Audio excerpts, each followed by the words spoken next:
जी सलाम वालेकुम। यासीन आपके साथ हाजिर है इस मार्केट प्रीव्यू के हवाले से।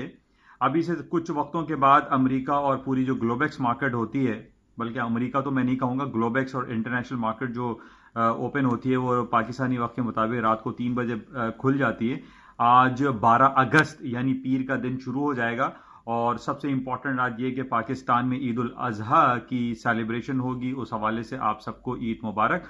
और इसी के साथ ही सऊदी अरब में तकरीबन 25 लाख आज़मीन हज ने हज की अदायगी की है। उन तमाम लोगों को जिन्होंने इस साल हज अदा किया उनको भी मुबारक और उनको ईद उल अजहा की खुशियां मुबारक।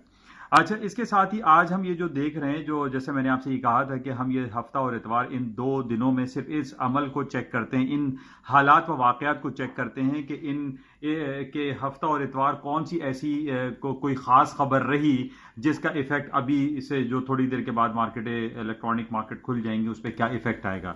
तो इन 2 दिनों में कोई नेगेटिव खबर मुझे सच दिखाई नहीं दी। जिस तरीके से तकरीबन 1.5-2 महीने पहले मैंने आपसे जिक्र किया था कि जनाब वो G20 की मीटिंग हो रही है ओसाका जापान में और उसका बहुत ज़्यादा इम्पैक्ट आया और मार्केट जो है बहुत ज़्यादा 2-3% मार्केट है हायर साइड पे खुली। तो इस हवाले से इन 2 दिनों में हफ्ता और इतवार कोई ऐसी नेगेटिव इफेक्ट हमें दिखाई नहीं दिया जिसकी वजह से हम ये कहें कि जनाब मार्केट में बहुत ज़्यादा भूचाल आ जाएगा और मार्केट प्लस या माइनस में खुलेगी।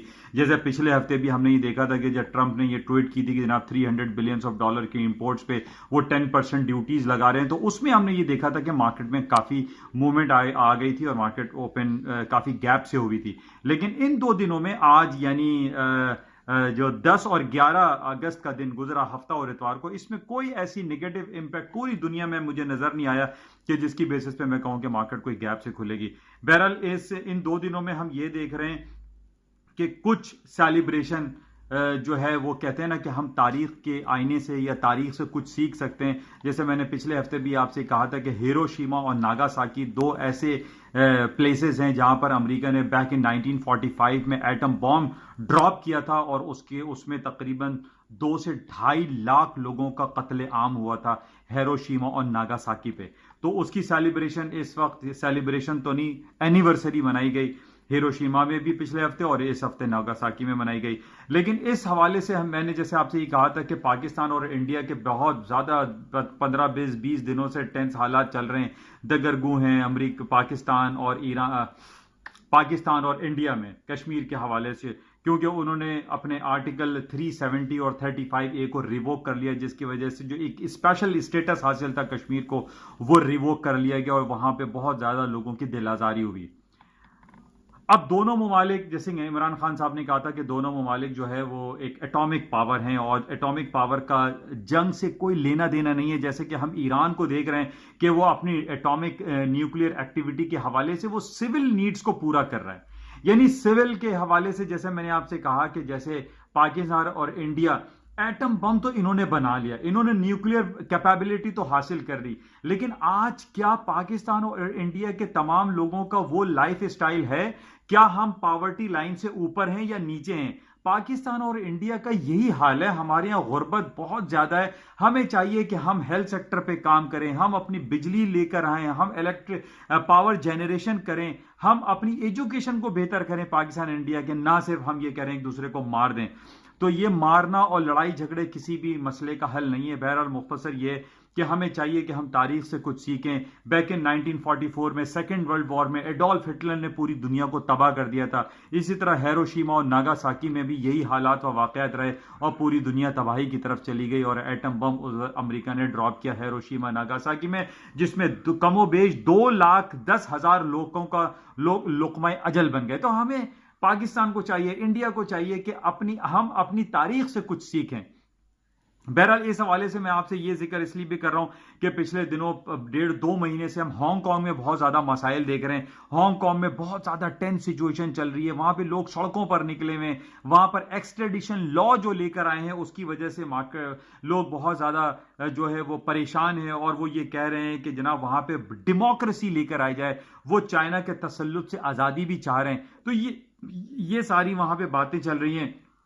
और इसके अलावा हमने ये देखा कि चाइना में 2 बड़ी कंपनीज, एक तो कैथे पैसिफिक जो कि हांगकांग की एक हांगकांग फ्लैग उनकी एयरलाइन है, कैथी पैसिफिक के खिलाफ वो बातें कर रहे हैं कि कैथी पैसिफिक को ट्रैवल ना किया जाए। इसी तरीके से एक और वहां पर जगह है बबल टी के नाम से जो ताइवान की, वो उसको निगेट कर, मतलब ये कि बहुत सारी कंपनी जो कि हांगकांग और ताइवान में काम कर रही हैं, वो चाइना उसको निगेट कर रहा है, उसको डिक्लाइन कर रहा है कि जनाब वो उन चीज़ों को इस्तेमाल ना किया है। मतलब मुख्तसर ये कि चाइना के हवाले और हांगकांग के हवाले से हम काफ़ी नेगेटिव इंपैक्ट देख रहे हैं।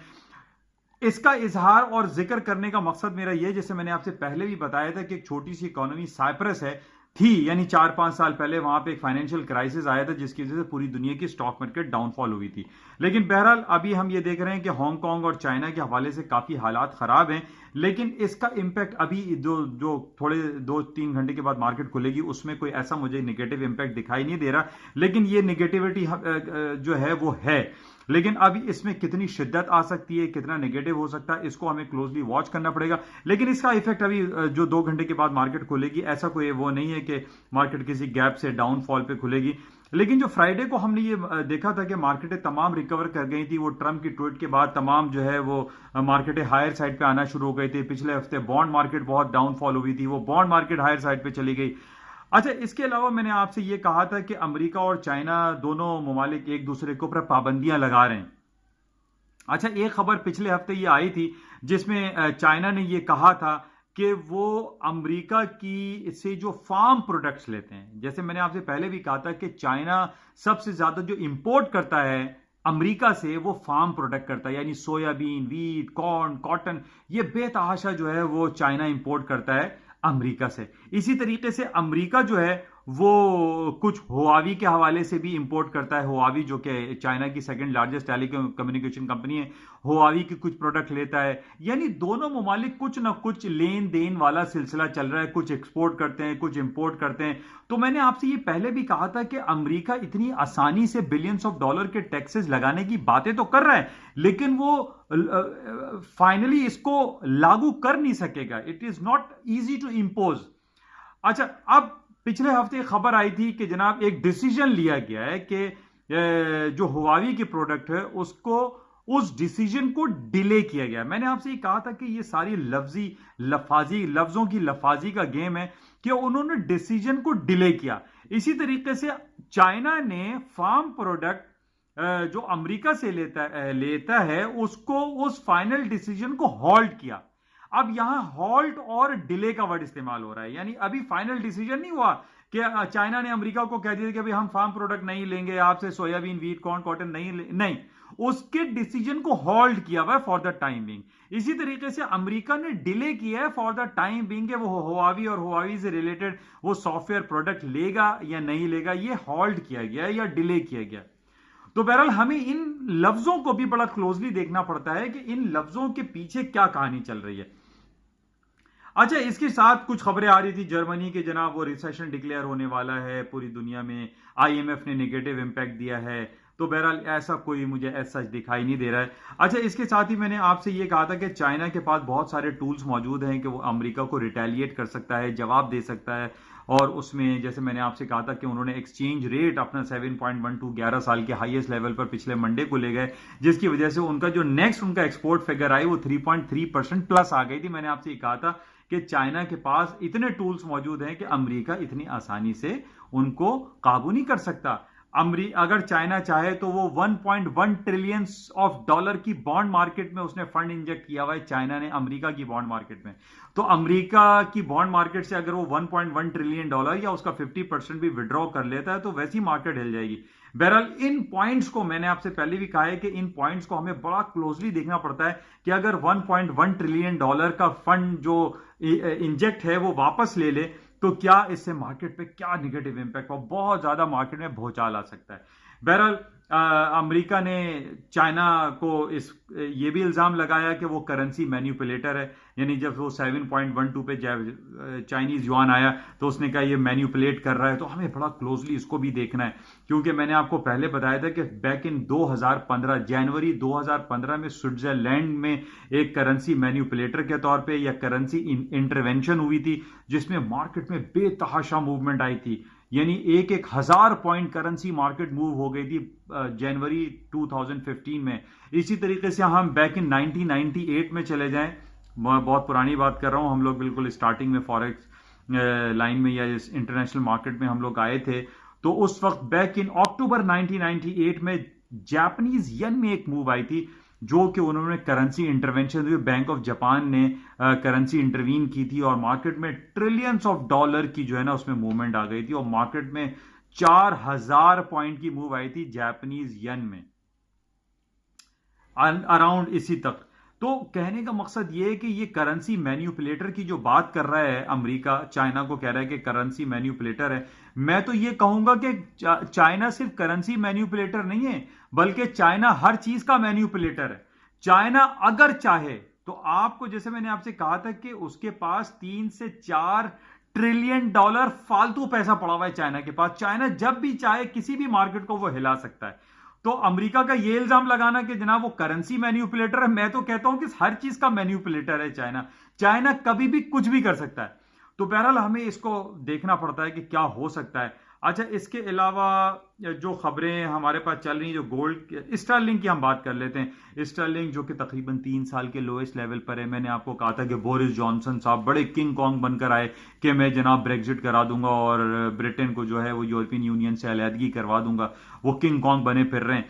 लेकिन अभी जो मैंने खबरें पढ़ी हैं, जो ताज़ा तरीन, मैंने पहले भी आपसे जिक्र किया था कि यूके जो है वो 4 मुल्कों से मिलकर बनता है, यानी England, Ireland, Northern Ireland, Wales and Scotland. ये चारों मुल्क में 80-90% राजी हैं ही नहीं कि वो यूरोपियन यूनियन से अलहदगी इख्तियार करें। तो अभी भी आप ये देख रहे हैं 2.5 से 3 साल के लोएस्ट लेवल पर स्टर्लिंग गिर रहा है। बोरिस जॉनसन साहब को आए भी 15-20 दिन हो गए, उसके बावजूद भी स्टर्लिंग नहीं उठ पा रहा है। स्टर्लिंग का टेक्निकल लेवल 1.2440 था, मार्केट उसके नीचे ही है, मार्केट ऊपर नहीं जा रही। तो ये डाउनफॉल लग रहा है, स्टर्लिंग में कोई पोटेंशियल नहीं है। वहां की जो ग्रोथ रिपोर्ट आई है वो अलग गिर रही है, तो मार्केट में कोई पोटेंशियल दिखाई नहीं दे रहा है स्टर्लिंग का। जबकि दूसरी तरफ जो हम करेंसी की बात करें, गोल्ड की मार्केट की बात करें, गोल्ड में पोटेंशियल दिखाई दे रहा है। गोल्ड की मार्केट हायर साइड पे जा सकती है। उसकी वजह यह है कि सऊदी अरब में जो हज का सीजन है, ईद उल अजहा का सीजन है, 25 लाख लोग आजमीन हज वहां पर गए हुए हैं। आदमी जब बाहर जाता है तो अपने अजीज व कारिब के लिए तोहफे तहफ लेता है, तो उस सिलसिले में गोल्ड की कीमतें मजीद ऊपर जा सकती हैं। और प्लस जो जियो पॉलिटिकल सिचुएशन पाकिस्तान, इंडिया और अरब में जो हालात खराब हैं, उस संगीन सूरत हाल की वजह से भी गोल्ड की कीमतों में इजाफा हो सकता है। तो ये थोड़ी सी मुख्तसर सी आपसे बातें होती हैं, और बाकी जो सिलसिले हैं वो हम मार्केट खुलने के बाद देखेंगे और कल राब्ते में रहेंगे। लेकिन कल चूंकि पाकिस्तान और पूरे अरब वर्ल्ड में ईद उल अजहा के हवाले से छुट्टियां चल रही हैं, तो थोड़ा सा मार्केट में वॉल्यूम कम रहेगा। तो बहरहाल कोई खास बड़ी मार्केट में फिलहाल अभी ओपनिंग पे मुझे दिखाई नहीं देती। इंशाल्लाह राब्ते में रहेंगे और आपसे ये सिलसिला बरकरार रखेंगे। Thank you.